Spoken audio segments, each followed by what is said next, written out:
اللہ تعالیٰ فرماتا قل لا اسألکم علیہ اجرا، اے میرے نبی آپ ان سے کہہ دیجئے کہ ہم تم سے کوئی اجر، کوئی بدلہ، کوئی ریمونریشن، کوئی اجرت نبوت کا نہیں مانگ رہے ہیں۔ اب ذرا رک جائیے، نبی تو 1.25 لاکھ آئے ہیں، کیا یہ سوال، کیا یہ کیفیت صرف اس نبی کے ساتھ ہے کہ نبی اور اجرت، نبی اور صلہ، نبوت اور مزدوری؟ آپ تو جانتے ہیں کہ اللہ تعالیٰ کے نظام میں بیگاری کا نظام نہیں چلتا۔ بیگاری سمجھتے ہیں؟ جب کوئی بڑے مقام تک پہنچ جاتا ہے تو وہ چھوٹے لوگوں کو سمجھتا ہے کہ ان کو تو کھٹنا میرے بڑے ہونے کی دلیل ہے، چلو جاؤ یہ کام کر کے آؤ، تم چلے جاؤ وہاں لے کے آؤ۔ کیوں چلے جائیں؟ صرف اس لیے جانا ہوگا کہ تم چھوٹے ہو اور ہم بڑے ہیں، ہم طاقتور ہیں اور تم کمزور ہو۔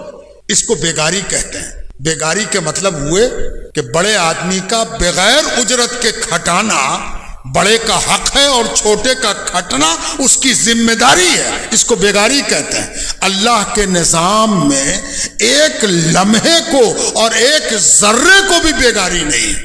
اللہ تعالیٰ فرماتا ہے کہ ایک ذرہ برابر بھی تم نے نیکی کی ہے تو اللہ اس کا بدلہ دے گا۔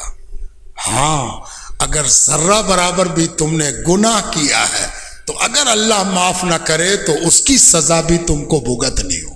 فَمَن يَعْمَلْ مِثْقَالَ ذَرَّةٍ خَيْرًا يَرَهُ وَمَن يَعْمَلْ مِثْقَالَ ذَرَّةٍ شَرًّا يَرَهُ۔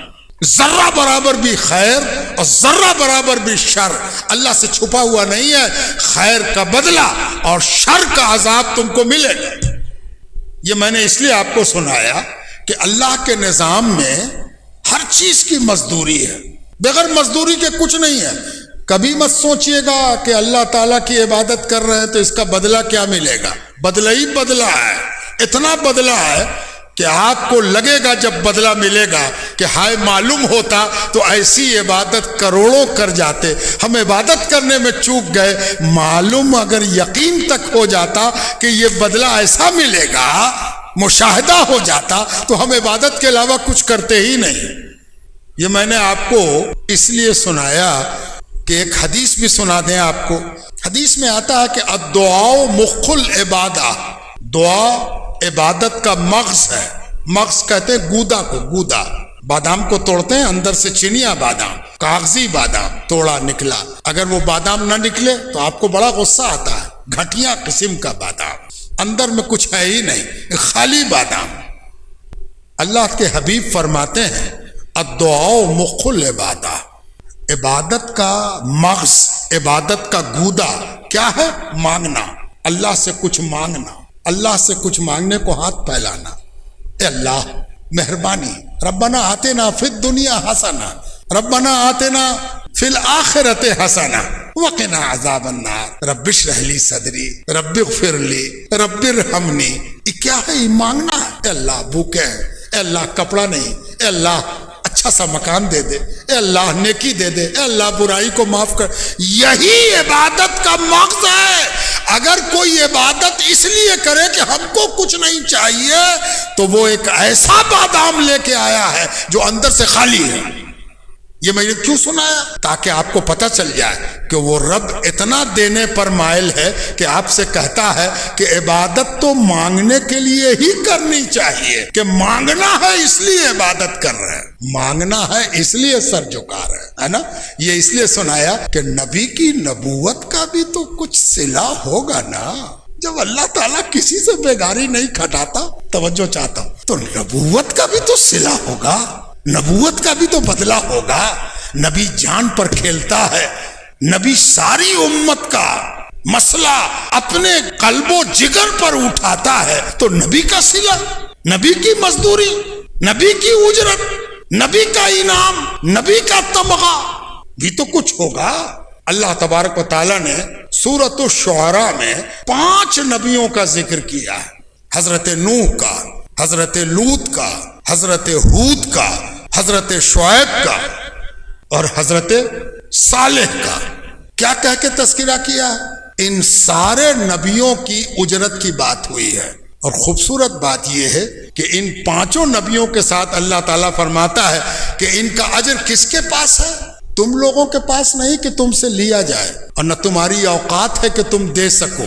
اس کا اجر، نبی کا اجر اللہ کے پاس ہے۔ نبی کا اجر کس کے پاس ہے؟ اللہ کے پاس۔ اجر دینے والا اللہ ہے۔ اس کو خوب اچھی طرح سمجھ لیجئے، تب یہ آیت سمجھ میں آئے گی۔ ہم اس آیت کو سمجھانے کی کوشش میں اتنی باؤنڈری باندھ رہے ہیں کہ جتنے نبیوں کا ذکر قرآن میں اجر کے، بدلے کے، انعام کے، اجرت کے حوالے سے اللہ تعالیٰ نے کیا، سب کی اجرت اور اجر اللہ تعالیٰ فرماتا ہے کہ اے میرے نبی، اپنی امت سے کہہ دو کہ تم نبوت کا صلہ نہیں دے سکتے ہو، اس کا صلہ اللہ کے پاس ہے۔ الا علی اللہ، اللہ کے پاس ہے، وہی اس کا اجر دے گا۔ یہی اتنی سی بات ہے تو یہ آیت کیوں پڑھا؟